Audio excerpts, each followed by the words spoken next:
मित्रांनो, आपल्या सर्वांचं पुनश्च एकदा कॉम्पिटिटिव्ह एक्झाम हबच्या या व्हिडिओमध्ये सहर्ष स्वागत। मित्रांनो, महापरीक्षेचा कारभार पुन्हा एकदा चव्हाट्यावर आलेला आहे। महापरीक्षा मार्फत पुनश्च एकदा अनियमितता समोर आलेली आहे। तर मित्रांनो, हा प्रकार कधी थांबणार? होतकरू, हुशार, प्रामाणिक आणि कष्टकरी पुत्रांना न्याय कधी मिळणार, हा प्रश्न सर्वसामान्य उमेदवार विचारत आहेत। तर मित्रांनो, बघूया प्रकरण काय आहे आणि कोणता हा प्रकार आहे। शासनाकडून अद्याप कोणताही निर्णय नाही, विद्यार्थ्यांमध्ये प्रचंड अस्वस्थता, महापरीक्षा पोर्टलवरून अपारदर्शक महाभरती। मित्रांनो, ही बातमी आहे आजचीच। बघा काय आहे प्रकरण। राज्यातील विविध जिल्ह्यात स्पर्धा परीक्षेचा अभ्यास करणाऱ्या विद्यार्थ्यांनी महापरीक्षा पोर्टल बंद करून सर्व पदांची भरती महाराष्ट्र लोकसेवा आयोगाच्या माध्यमातून घ्यावी या मागणीसाठी सुमारे 65 मोर्चे काढले। या पोर्टलवरून चुकीच्या पद्धतीने केल्या जाणाऱ्या भरती प्रक्रियेवर आक्षेप घेऊन त्याबाबतचे सबळ पुरावे सादर सुद्धा केलेत। बरेचसे उमेदवार हे न्यायालयामध्ये गेले। मात्र महापोर्टलद्वारे सुरू असलेली अपारदर्शक महाभरती थांबवण्याबाबत शासनाकडून कोणताही निर्णय घेतला जात नसल्यामुळे विद्यार्थ्यांमध्ये प्रचंड अस्वस्थता असल्याचे दिसून येत आहे। मित्रांनो, महापरीक्षा पोर्टलच्या माध्यमातून राज्य शासनाने न्यायवैद्यक प्रयोगशाळा, महाराष्ट्र गृहनिर्माण विभागातील पदे, तसेच आरोग्यसेवक, कृषी सेवक, पुरवठा निरीक्षक, तलाठी, लिपिक आदी पदांची भरती महापरीक्षा पोर्टलद्वारे घेतली जाते। त्याचबरोबर राज्य शासनाचे जेवढे काही विभाग आहेत त्या विभागाची भरती प्रक्रिया आता ही महापरीक्षा पोर्टलद्वारे घेतली जात आहे। मात्र बहुतांश परीक्षांमध्ये गोंधळ होत असल्याने विद्यार्थ्यांनी विभागीय आयुक्त कार्यालय आणि जिल्हाधिकारी कार्यालयाकडे मोर्चे काढले, आंदोलन केली तरीसुद्धा मात्र शासनाचे डोळे उघडले नाहीत। राज्यात आतापर्यंत 65 मोर्चे निघालेले आहेत, परंतु या मोर्चाची दखल ही शासनाकडून घेतली गेली नाही।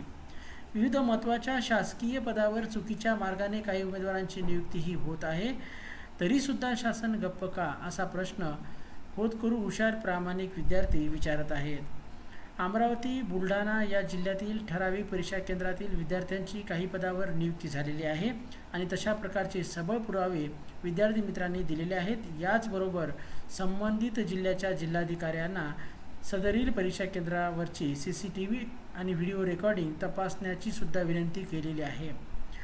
तर मित्रांनो, भ्रष्टाचार नाही तर या मागणीला शासन का घाबरत आहे, हा सर्वात मोठा प्रश्न आहे। एकाच कुटुंबातील 2-3 व्यक्तींची निवड केली जात आहे। गुणवत्ता यादीतील उमेदवारांना असलेल्या गुणापेक्षा अधिक गुण असूनही काही विद्यार्थ्यांना नियुक्ती दिली जात नाही।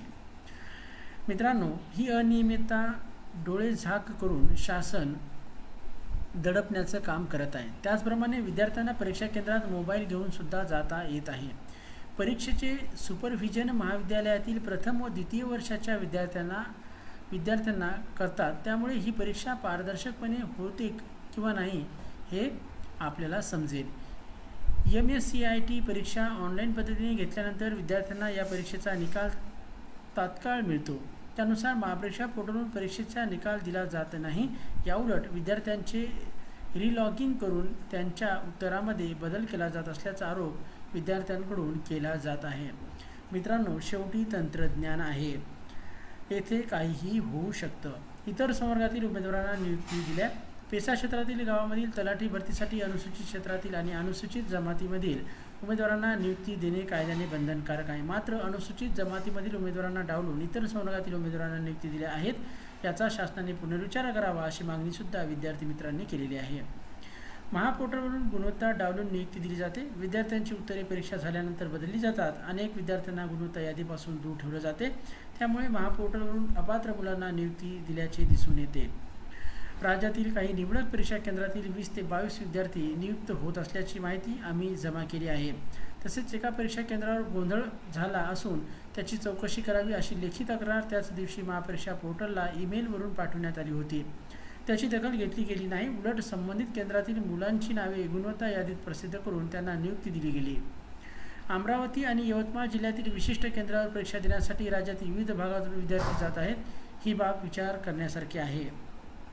महापरीक्षा पोर्टलकडून घेतल्या जाणाऱ्या परीक्षेचा दर्जा ढासळलेला आहे। द्वितीय श्रेणी पदाच्या परीक्षेसाठी महाराष्ट्राचे मुख्यमंत्री कोण? शाहरुख खानच्या पत्नीचे नाव काय? काखेत कळसाण गावाला देशाच्या पंतप्रधानाचे नाव काय? अशा स्वरूपाचे प्रश्न विचारले जातात. त्यातही परीक्षेत पारदर्शकता राखली जात नाही. तसेच पेसा क्षेत्रासाठी तलाठी भरती करताना स्वतंत्र विचार केला जात नाही. त्यामुळे महापरीक्षा पोर्टलवरून अपारदर्शक पद्धतीने महाभरती सुरू असल्याचे दिसून येते. तर मित्रांनो, या अगोदरसुद्धा गंभीर स्वरूपाचे आक्षेप हे महापरीक्षा पोर्टलच्या विरोधात घेण्यात आलेले होते. बऱ्याचशा याचिका ह्या औरंगाबाद त्याचबरोबर नागपूर उच्च न्यायालयाच्या खंडपीठामध्ये सुद्धा दाखल केलेल्या होत्या. बऱ्याचशा याचिकेमध्ये न्यायालयाने महापरीक्षा पोर्टलला फटकारलेलं आहे. त्यानंतरच आपल्याला रिस्पॉन्स फीट, नॉर्मलायझेशन यासारख्या प्रक्रियेमधून आपल्याला कुठेतरी एक पारदर्शकता थोड्याफार प्रमाणामध्ये दिसून येत आहे. तर मित्रांनो, कुठेतरी महापरीक्षा पोर्टलमधील जे काही भ्रष्ट अधिकारी आहेत त्यांच्यावर उचित कारवाई होणं गरजेचं आहे. या अधिकाऱ्यांना, कर्मचाऱ्यांना जे पाठबळ देत आहेत त्यांच्यावर सुद्धा कारवाई होणं गरजेचं आहे.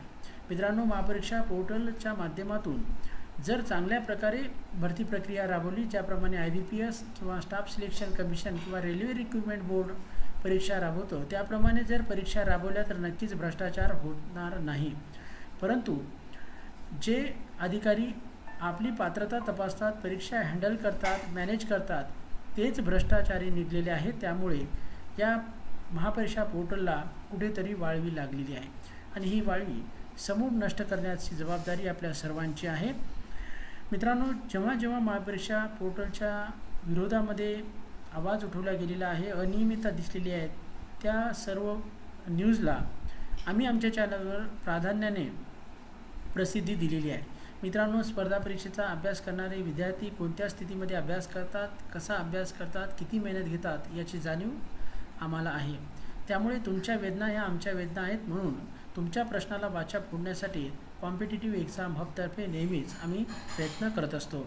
मित्रांनो, तुमचं हक्काचं चॅनल आहे. जर आपण आतापर्यंत आमच्या चॅनलला सबस्क्राईब केले नसेल तर नक्की करा. तुमच्यामध्ये शंका, प्रश्न असतील तर कमेंटच्या माध्यमातून आमच्यापर्यंत पोहोचवा.